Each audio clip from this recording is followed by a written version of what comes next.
Bom, nesse ano de 2020, um ano bastante atípico, o Brasil tem vivido uma variação muito intensa da sua moeda nacional em relação ao dólar, e as autoridades do país têm feito poucos movimentos para circunscrever essa variação.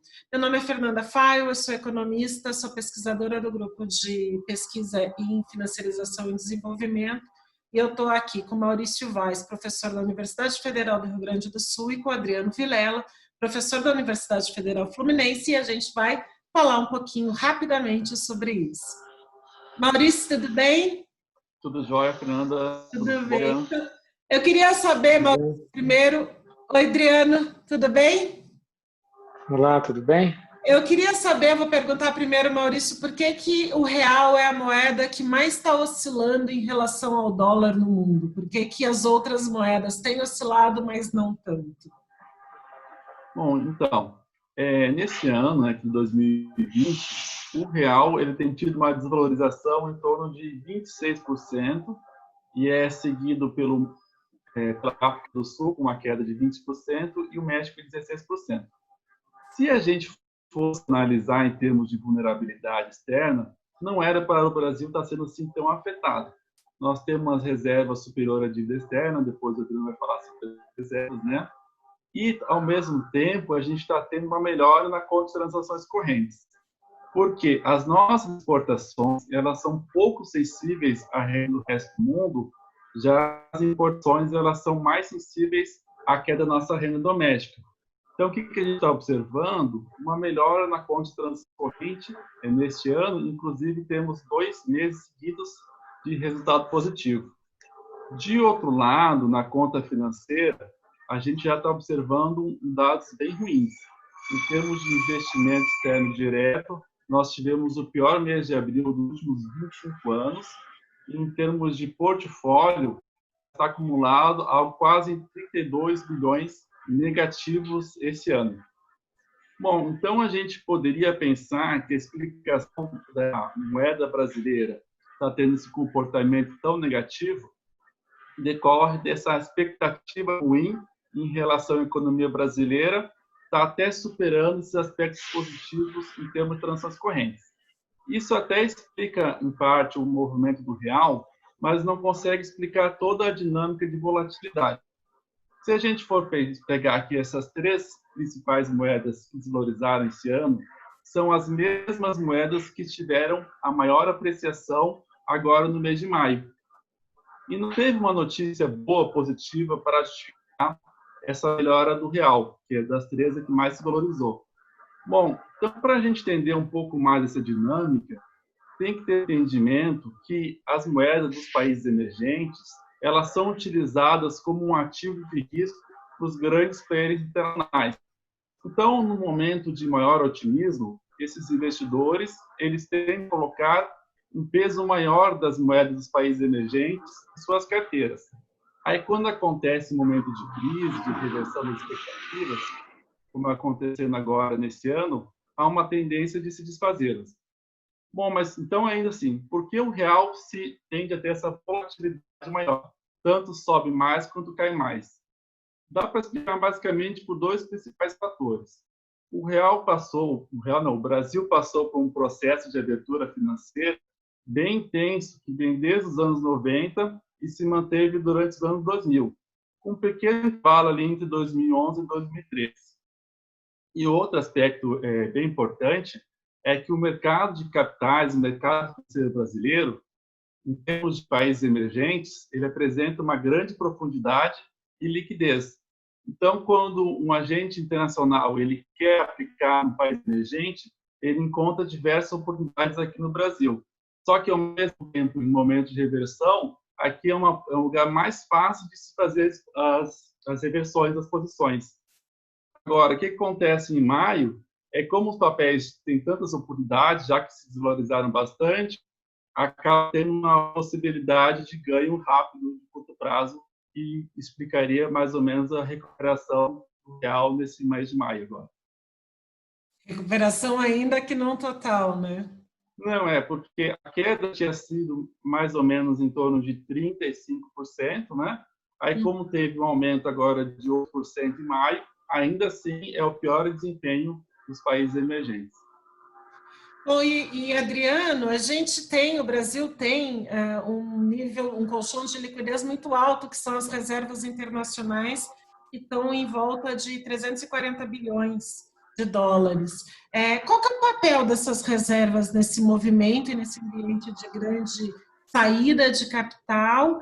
E responde também, aproveitando isso, se a gente não deveria aproveitar esse momento e vender as reservas para pagar a dívida interna ou impedir a oscilação também.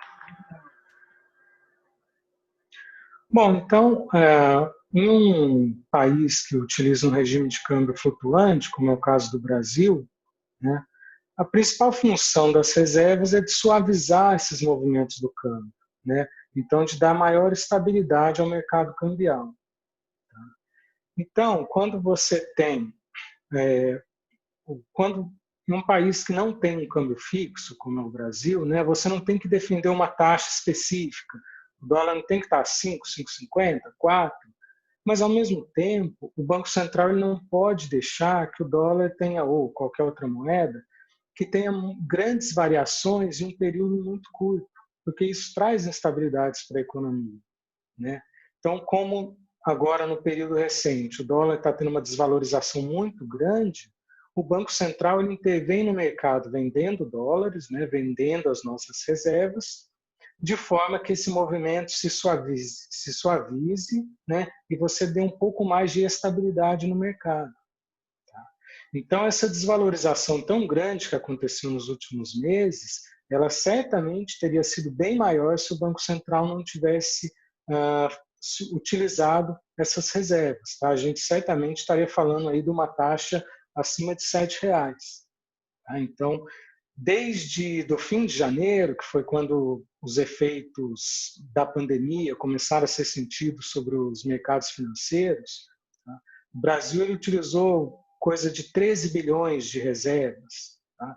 Que é pouco menos de 4% do nosso total, que estava em mais de 350 bilhões. Tá? Então, graças ao uso dessas reservas, tá, a gente pôde suavizar um pouco o movimento de desvalorização. Como eu disse, a taxa de câmbio teria se desvalorizado ainda mais sem isso. Bom, a gente continua com um volume muito grande de reservas, né? Então, vem muito essa questão, deveria ter sido mais usado, né? Ou a gente poderia agora vender reserva para ter mais gasto em saúde, pagar dívida? Tá? Eu acho que não, tá? Porque a reserva ela tem esse papel direto, tá? De intervir no mercado, o Banco Central vendendo essas reservas, mas ela tem um papel muito importante, tá? Que é o papel de transmissão de confiança, que a gente chama de efeito sinalização. Tá? Então, as reservas, mesmo não sendo usadas, ela tem um papel importante para estabilizar o mercado, porque ela mostra, quando o país tem um grande volume de reservas, há uma confiança de que o Banco Central é capaz de continuar atuando no mercado, continuar intervindo no câmbio, para não deixar ter desvalorizações muito grandes, tá? Ou para evitar que elas sejam maiores. Então, voltando aí para o caso brasileiro recente, o Banco Central utilizou 13 bilhões em reservas, mas como o nosso total é de mais de 300, tá, há plena confiança de que se a crise tiver uma nova instabilidade, se tiver nova saída de capitais, o Banco Central tem total capacidade de continuar intervindo. Se esses mesmos 13 bilhões tivessem sido usados, mas a gente só tivesse, por exemplo, 30 bilhões de reservas, aí essa confiança não seria tão grande, porque a gente já teria gastado metade das reservas.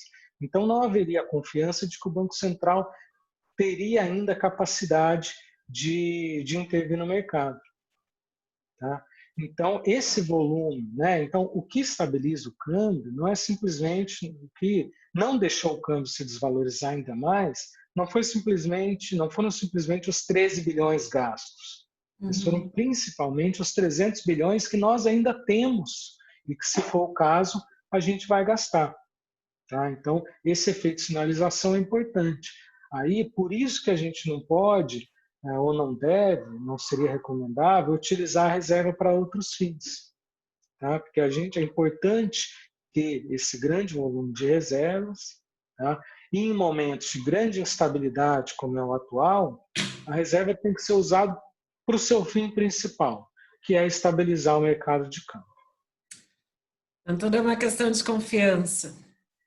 Tudo é uma questão de mostrar que você tem capacidade de intervir no câmbio para dar confiança para os agentes. Obrigada, Adriano. Obrigada, Maurício. Obrigado. Obrigado, Fernando. Obrigado, Maurício.